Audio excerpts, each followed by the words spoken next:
starting with the name of Allah, who is most merciful and very gracious. Welcome back, everyone. This is the third and final part of our explainer on modified atomic habits. Today, we are diving deep into the third and fourth laws, and we'll even get into some really powerful advanced tactics. So welcome to the final leg of our journey together. Take a second to let your body rest, clear your thoughts, and let's discover the final pieces of this beautiful puzzle. We have officially arrived at the third law. Make it easy. I want to tell you a story about a photography professor named Jerry Uelsman. On the very first day of class, he divided his students into two distinct groups. The left side of the classroom, that was the quantity group. They were going to be graded solely on the sheer volume of photos they took. So 100 photos would get you an A, 90 got you a B, 80 a C, and so on. But the right side of the room, they were the quality group. They were graded purely on the excellence of their work. They literally only had to produce one single photo for the entire semester. But to get an A, it had to be a nearly perfect image. Well, at the end of the term, something really surprising happened. All of the absolute best photos were produced by the quantity group. Why? Because they had spent their entire semester actually taking photos, messing up, learning from those mistakes, and improving. Meanwhile, the quality group just spent their time sitting around speculating about what perfection looked like. In the end, they had almost nothing to show for it. It perfectly captures what Voltaire once wrote, "The best is the enemy of the good." That story highlights a massive difference between being in motion and actually taking action. When you're in motion, you're planning, you're strategizing, you're learning, and hey, those are all good things, but they don't actually produce a result. Action is the behavior that directly delivers an outcome. Think about it like this. If you write a list of 20 ideas for articles, that's motion. If you actually sit down and write an article, that's action. If you read 5 books about dieting, that's motion. If you eat a healthy meal today, that's action. So why do we spend so much time just in motion? Well, sometimes we genuinely need to plan. But honestly, more often than not, it's because motion lets us feel like we're making progress without taking the risk of failing. It doesn't feel good to fail, right? Nobody wants to be judged, so we avoid situations where that could happen. But here's the trap. Preparation can easily become a sneaky form of procrastination. You don't want to just be planning, you want to be practicing. If you truly want to master a habit, the key is to start with repetition, not perfection. You just need to get your reps in. People say all the time that it takes a certain amount of time to build a habit. And sure, that's kind of true. But the actual crucial factor isn't time at all. It's frequency. Habits are formed based on how many times you perform the behavior, not how many days it tick by on a calendar. You could do something twice in 30 days, or you could do it 200 times. The frequency is what actually wires it into your brain. Think about your current habits. They've been internalized over hundreds, maybe thousands of repetitions. A new habit requires that exact same level of frequency. So the takeaway here is super simple. To build a habit, you have to practice it. And the hands down most effective way to make sure that practice happens? You guessed it, make it easy. The anthropologist Jared Diamond wrote this fascinating book called Guns, Germs, and Steel. In it, he explains how the literal shape of continents influenced human behavior. Think about the Americas. They run north to south, but Europe and Asia run east to west. Believe it or not, this tiny difference had a massive impact on agriculture. Farmers had a much easier time expanding east to west because locations along the same latitude share similar climates, sunlight, and rainfall. A crop that grew in France could easily grow in China. But traveling north to south, that means dealing with entirely different climates. You can't grow Florida oranges in a Canadian winter. To expand north to south, farmers had to domesticate entirely new plants every time the climate shifted.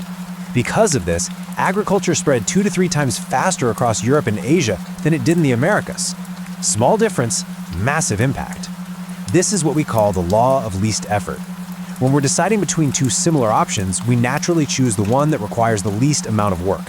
We are biologically motivated to do what is easy. Every single action requires energy, and the more energy it requires, the less likely we are to do it.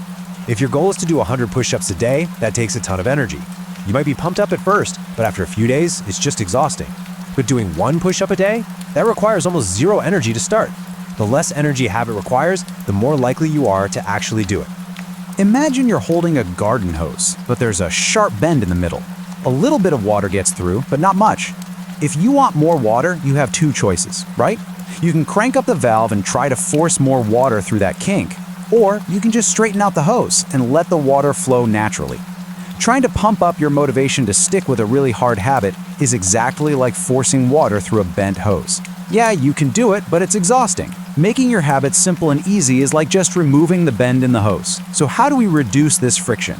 Well, if you want to start a new habit, put it right in the path of your existing daily routine. You're way more likely to go to the gym if it's physically on your way home from work.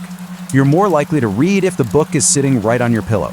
You're more likely to eat healthy if the vegetables are already chopped up in the fridge. Japanese factories practically perfected this with lean production. They completely redesigned workspaces so workers never wasted time twisting or reaching for tools. They hunted down every single point of friction and eliminated it. And you can do this in your own home. There's a guy named Oswald Knuckles who uses a really cool strategy he calls resetting the room. When he finishes watching TV, he puts the remote perfectly on the stand, arranges the pillows, and folds the blanket. When he gets out of his car, he takes all the trash with him. When he hops in the shower, he wipes down the toilet while the water is warming up. He's not just cleaning up, he's preparing for his next action. When he walks into a room, everything is ready to go. He completely removes the friction for his future self. You can do this too. Want to cook a healthy breakfast? Put the skillet on the stove and set out the plates tonight. Want to exercise? Put your shoes and water bottle by the door right now. And get this, you can flip this principle to make bad habits harder. Watching too much TV? Unplug it after you turn it off. And make a rule that you can only plug it back in if you can say the name of the exact show you want to watch out loud. If you don't even know what you want to watch, it's not worth plugging it in. Okay, let me share one of the absolute simplest yet most powerful strategies we have, the 2-minute rule. It states that when you start a new habit, it should take less than 2 minutes to do. So read before bed each night becomes just read one page. Do 30 minutes of yoga becomes take out my yoga mat. Study for class becomes open my notes. Run 3 miles becomes tie my running shoes. The entire goal here is to make your new habits incredibly easy to start. Literally anyone can meditate for 1 minute. Anyone can read a single page. The point isn't to just do that one tiny thing forever. The point is to master the habit of just showing up. A habit has to be established before it can be improved. If you can't nail the basic skill of showing up, you are never going to master the finer details. You absolutely have to standardize before you can optimize.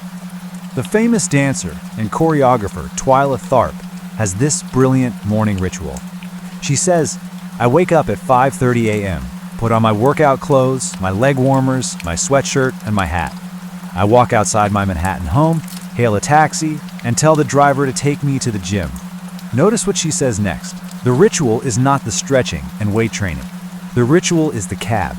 The moment I tell the driver where to go, I have completed the ritual. Isn't that amazing? The habit isn't the grueling workout itself. The habit is simply that very first action that leads to the workout. Now, sometimes success is less about making good habits easy and more about making bad habits really hard. If you constantly struggle to follow through, you need what psychologists call a commitment device. This is a choice you make right now, in the present, that completely controls your actions in the future. It locks in the behavior. Back in the summer of 1830, the author Victor Hugo was in trouble. He had promised his publisher a book, but he spent the whole year entertaining guests and completely putting it off. His publisher was furious and set a strict deadline less than 6 months away. So Hugo came up with a genuinely crazy plan. He gathered up all of his clothes and had his assistant lock them away in a chest. He was left with literally nothing to wear except a giant shawl. Because he had no clothes to wear outside, he was forced to stay inside his study and write. The Hunchback of Notre Dame ended up being published 2 weeks early. That is a commitment device. He made his bad habit of going out nearly impossible, making his good habit of writing his only actual option. You can totally apply this to your own life. Want to stop overeating? Only buy food in individual packages instead of giant bulk sizes. Want to stop gambling? Ask the online sites to permanently ban your account. Trying to avoid impulse shopping? Literally leave your wallet at home. Even the tiny things work wonders. When this book was being written, the author bought a large bowl and put it dead center on the kitchen counter, right in plain sight. They started keeping apples and bananas in it. And almost like magic, they started eating way more fruit, just because it was visible and convenient. All right, that brings us to the 4th law, make it satisfying. In the late 1990s, a public health worker named Stephen Luby left his home in Nebraska and bought a one-way ticket to Karachi, Pakistan. Karachi was one of the most heavily populated cities on Earth, with over 9 million people. But sadly, it was also one of the least livable. Over 60% of the residents lived in slums with no electricity, no waste removal, and no clean water. This contaminated water led to massive epidemics of diarrhea, and nearly a third of the children were malnourished. Luby knew that something as simple as washing hands could save lives. The problem was, everyone there already knew hand washing was important, but very few people actually made a habit of it. So, Luby partnered with Procter & Gamble and started supplying the neighborhoods with a premium soap called Safeguard.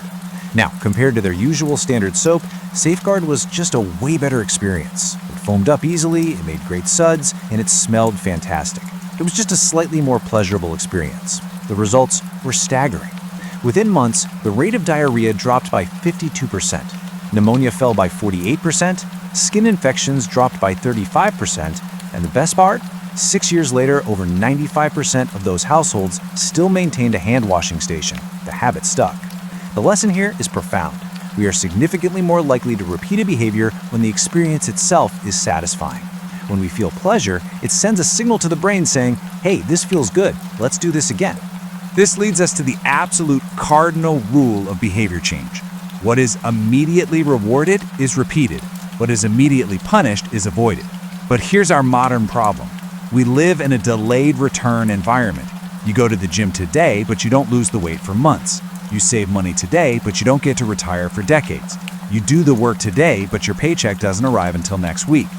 Our human brains, though, are naturally wired for an immediate return environment. Think about early humans. They had to dodge predators, find their next meal, and find shelter from a storm today. It completely made sense to value instant gratification. This mismatch is exactly why bad habits are so incredibly hard to break. The consequences of bad habits are delayed, but the rewards are right now. Smoking might cause health issues in 10 years, but it relieves your stress today. Eating junk food might be bad in the long run, but it tastes amazing in the moment. The immediate outcome feels great, even if the ultimate outcome is terrible. With good habits, it's the exact opposite. The immediate outcome, like sweating at the gym, is usually unenjoyable. The benefits are all in the future. The costs are in the present. So how do we train ourselves to delay gratification? You have to work with human nature, not fight against it. The trick is to add a little bit of immediate pleasure to the habits that pay off in the long run, and a little bit of immediate pain to the ones that don't. For instance, if your goal is to save money, open a specific savings account and name it after something you really want. Whenever you successfully stop yourself from buying something, immediately transfer that exact amount into that account. Skipped a $5 morning latte? Move $5 over. Decided to cancel your $10 Netflix subscription? Move $10. This makes the act of avoidance visible. It actually feels satisfying to watch that number grow. You're making it satisfying to literally do nothing. There's a story of a couple who wanted to stop eating out so much and cook at home more. They named their savings account Trip to Europe. Every single time they stayed in instead of going to a restaurant, they transferred $50 into that account. By the end of the year, their European vacation was completely paid for. One quick note though, make sure your short-term rewards actually align with your identity. If your reward for working out is eating a giant bowl of ice cream, you're sending conflicting messages to yourself. Instead, maybe treat yourself to a massage, a luxury that still supports taking care of your body. Eventually, the intrinsic rewards like having more energy and less stress will kick in, and the identity itself becomes the reward. You do it simply because it's who you are. You know what's incredibly satisfying? Making progress. And a super simple way to feel that progress every day is to track your habits. Back in 1993, a young stockbroker named Trent Deersmid started a new job. He put 2 jars on his desk. One was filled with 120 paper clips, and the other was totally empty. Every single morning, he would make a sales call and then immediately move 1 paper clip from the full jar to the empty jar. He just did that day after day. Within 18 months, he was bringing in $5 million for his firm. By the time he was 24, he was making well over 6 figures. Habit tracking is so powerful because it makes the behavior obvious, attractive, and highly satisfying. Seeing that visual progress creates a trigger for your next action. It keeps you totally honest with yourself. And man, it just feels good to watch your results stack up. There are tons of ways to do this. Benjamin Franklin carried a little booklet to track his 13 virtues. Jerry Seinfeld notoriously uses a big wall calendar and crosses off every day he writes a joke, with the goal to simply never break the chain. If you want to try tracking, just remember 3 golden rules. First, automate it if you can. Your credit card statement automatically tracks your dining out. Your phone tracks your steps. Let technology do the work. Second, if you're tracking manually, limit it to just your most important habits. It's way better to consistently track 1 crucial habit than to get overwhelmed tracking 10. And third, always record it immediately after the habit happens. The completion of the habit is your cue to write it down. Now, we are all human, and life happens. So here is a vital rule to live by. Never miss twice. Missing one day of a habit, that's just an accident. Missing 2 days in a row, that is the start of a brand new bad habit. If you miss a day, your only job is to get back on track as fast as humanly possible. This isn't about being perfectly flawless. It's about preventing a downward spiral. The most successful people fail just like everyone else, but they rebound incredibly fast.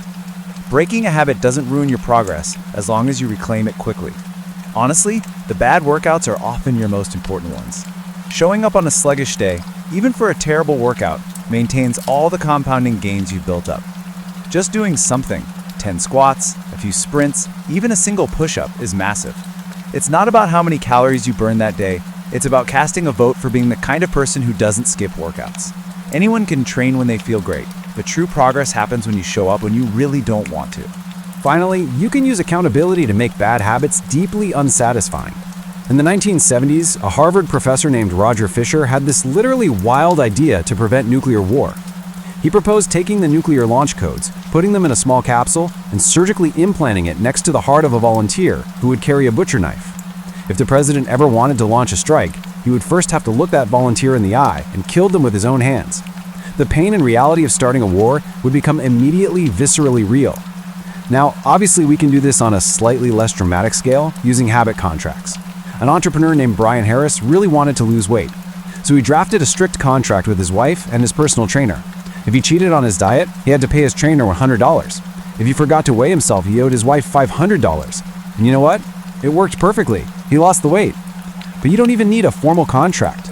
Just knowing someone is watching your behavior is a massive motivator. You're way less likely to procrastinate when you have an accountability partner, because suddenly giving up doesn't just mean breaking a promise to yourself, it means letting down someone else too. Okay, let's briefly dive into some advanced tactics. Do you know what the Olympic legends Michael Phelps and Hicham El Guerrouj have in common? Phelps is one of the greatest swimmers to ever live, standing at 6 foot 4 inches. El Guerrouj is one of the greatest distance runners in history, and he's only 5 feet 9 inches. But here's the crazy part. Despite the massive height difference, they wear the exact same length of pants. How on earth is that possible? Well, Phelps has an incredibly long torso and surprisingly short legs, which makes him literally a perfect human speedboat for swimming. El Guerrouj, on the other hand, has incredibly long legs and a very short upper body, making him biologically optimized for distance running. If they switched sports, they would both get crushed. The secret to maximizing your odds of success is choosing the right field of competition to begin with. Genes absolutely matter. Habits are just so much easier to stick with when they align with your natural abilities. Now, to be clear, your genes don't determine your destiny. They determine your areas of opportunity. As Dr. Gabor Mate says, genes can predispose, but they don't predetermine. When you focus on areas where you're genetically predisposed to do well, the habits feel way more satisfying. Direct your effort toward things that genuinely excite you and match your natural skills. Pick the right habit and progress feels easy. Pick the wrong one and life is a constant uphill battle. It's also about your personality. Scientists usually break human personality down into 5 major spectrums. There's openness to experience. Are you curious and inventive or cautious and consistent? Conscientiousness. Are you super organized or more spontaneous? Extroversion. Do you get energy from being outgoing or are you more reserved? Agreeableness. Friendly and compassionate or more challenging? And neuroticism. Are you prone to anxiety or are you generally confident and stable? You need to build habits that actually fit your specific personality. If you know you aren't naturally highly conscientious, lean heavy on environment design. Let your room do the work for you. If you're an extrovert, join a CrossFit class or a running club. If you're an introvert, build a solitary home gym routine. Read books about topics that fascinate you, not just what's on the bestseller list. Exercise in a way that you actually find fun. I promise you, there is a version of every single habit that can bring you joy. You just have to find it. So how do you actually find the right habits for your unique skills? Most people just use trial and error, but the problem with that is life is short. You don't have time to try literally everything. There's a much smarter framework for this called the explore-exploit trade-off. When you're starting out, you should go through a period of exploration. Cast a really wide net. Try lots of different sports, read different genres, experiment with different side hustles. But after that initial period, you need to shift your focus to exploiting the absolute best solution you found. You don't stop experimenting entirely, though.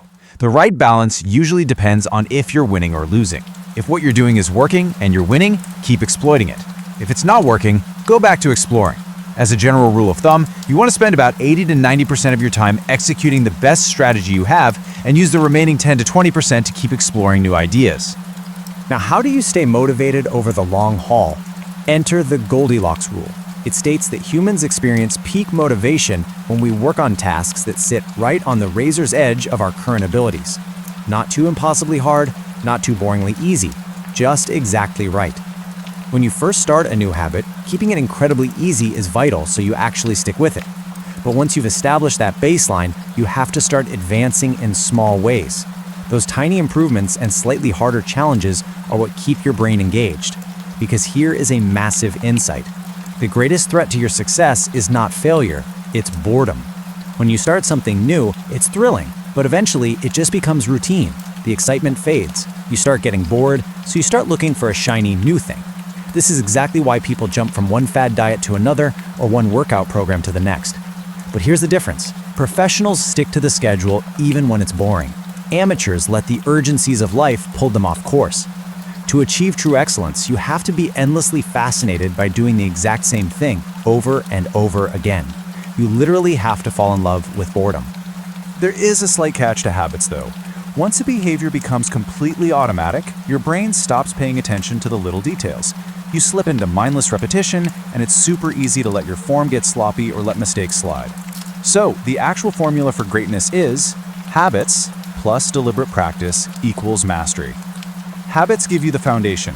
You lock in the basic movements automatically so your brain can focus on the higher level details. But once that habit is mastered, you have to intentionally return to the hard, effortful part of the work to build the next layer.